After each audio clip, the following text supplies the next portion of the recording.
Okay. So ni adalah berkaitan dengan physical banking lah.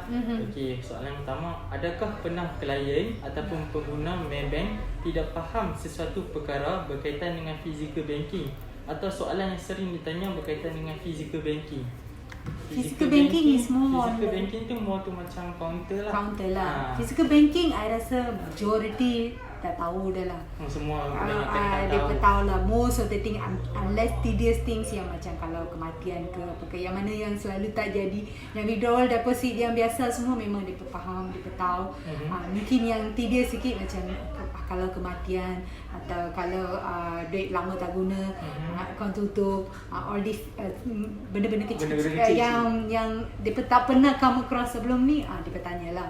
But other than that, yang basic masuk keluar apa FD apa semua, basically they know lah. Physical dia pun memang kurang tanya lah.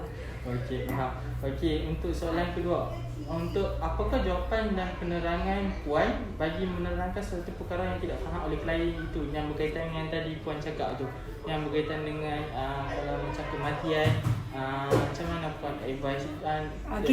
We have our macam terms and condition, dia punya procedure apa semua memang dah set dah. So we just explain to them saja, ikut the terms and condition lah. Okay, berapa limit boleh buat ke counter, berapa limit kena pergi dekat mana raya ataupun berwasiat, all those things lah. So dia ada dia punya, semua pun ada dia punya terms and condition, memang dah ada dah set dah, bank ada dah. Cuma we just communicate dengan customer, we just convey the message, benda yang diperlukan, benda yang ini, all those things lah. Macam tu lah. Okey, ni adalah berkaitan dengan online banking part lah. Okey, adakah pernah klien ataupun pengguna Maybank tidak faham sesuatu perkara berkaitan dengan online banking, atau soalan yang sering ditanya berkaitan dengan online banking? Sering ditanya. Betul. Online banking memang banyak-banyak lah. Because we are only going, especially yang tak pernah guna online banking, macam yang student, yang younger generation tu memang dia pernah online banking. It's easy and they know how to use. Tapi kalau yang campur boleh. Tak apa, boleh. Okay. So macam yang kurang tu, yang dah biasa dengan physical yang normal banking tu, dia memang akan something very very new lah kan. Online banking tu apa, and the most important thing is selamat tak, because dia tak confident, memang tak confident. Dia kata dia kan dah biasa dengan tengok sendiri, nampak sendiri, tulis sendiri. So benda yang dia tak nampak tu dia tak percaya. That is most punya concern.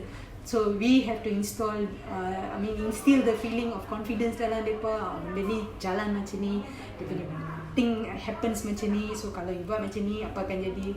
So need more explanation dekat this type of customers. Tapi once mereka dah understand, they are clear. So mereka tahu macam mana buat. Cuma the first time tu banyak yang akan blue lah. Banyak benda they are not sure, they are not confident. Mostly tu tak confident because takut scam, dengan scam banyak-banyak apa semua. So dia rasa macam apa yang dia tak nampak tu, memang dia tak nampak receipt, tak nampak ni, dia not confident.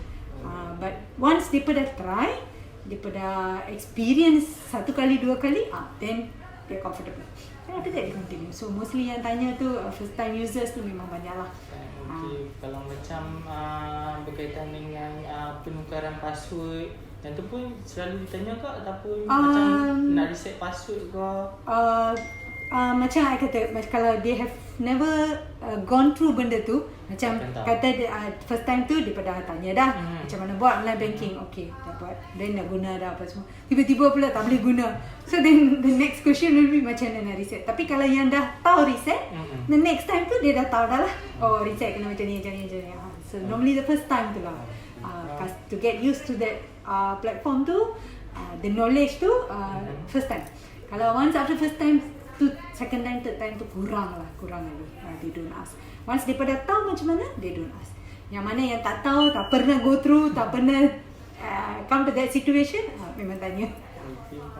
Okay, last question, last soalan yang nak tanya lah. Apa pandangan Puan ataupun kata-kata yang mana Puan nak sampaikan dekat pengguna yang mana usia dah tua tapi takut nak mencuba benda-benda macam online banking, sebab setengah setengah transaction boleh melalui online banking. Sebagai contoh ASB, hantar duit ke third party kan, setengah orang ke cash deposit, kena ke datang ke branches kan. So padahal sebenarnya tu boleh melalui online saja. So apa pandangan Puan and kata-kata yang Puan nak sampaikanlah kepada pendengar untuk mencuba online banking untuk mudahkan urusan ni, Pak? My advice dekat yang senior citizen ke, yang first time ke apa ke, normally what I advise is digital banking ni memang it's good because kita suka tak suka, we have to go through that era already. Things are changing. Kita suka tak suka. I pun kalau dulu memang that generation juga. So at the beginning memang everything ni kan, even though we are bankers also, sometimes we also have the same concern also. But then once we dah guna, we dah comfortable, we dah confidence, then you will see benda tu memang senang, selamat, and it's safe lah. Cuma there are certain criteria kita kena follow. Macam don't disclose your password, username dekat siapa-siapa, kenal tak kenal apa pun, you're not supposed to. And then do not use public wifi, use your own data, your own ni. And then make sure you nak transfer, check dulu sebelum you tekan confirm. All these basic things that you need to focus lah. Other than that, things that you don't have to worry, account tu memang you punya. Takkan ada, unless you sendiri yang buat benda tu, tak boleh jadi silap lah. Salah sendiri lah. Salah sendiri. I mean especially like macam scammer pun, actually how you get scam? Scammer tu because bukan dia boleh dapat semua info dah. Nobody gets info, but we yang bagi dia info. Tapi cara dia main tu lain sikit lah, which confuse us. So yang tu kita kena alert. Kita kena always dengar berita, dengar ni. We always have to keep to current punya info lah. Because scammers keep changing. Dia hari ni buat macam ni, esok lusa buat macam ni. So kita dah ingat macam ni tak boleh. Tapi ada cara lain pula. So just follow up with the current news apa semua. And then always keep your personal info secret lah. Jangan share dengan siapa-siapa. Apa-apa pun lah, tua, muda, siapa pun, don't share. Apa-apa pun you do yourself. Kalau tak confident, bank. You go to the bank, you tanya balik. Tak confident, tak sure, go back, tanya balik, belajar balik, and at least go to the right person. Do not go to the wrong person. Nanti apalah neighbor nak tolong, ni nak tolong, ni nak tolong. Neighbor memang kita percaya, tapi when it comes to money, anybody can do anything. So kena careful, go to the right person, tanya advice from the right person lah. Other than that, digital banking memang selamat. Okay, itu je. Thank you. Alright, Thank you so much. Okay, no problem. Okay.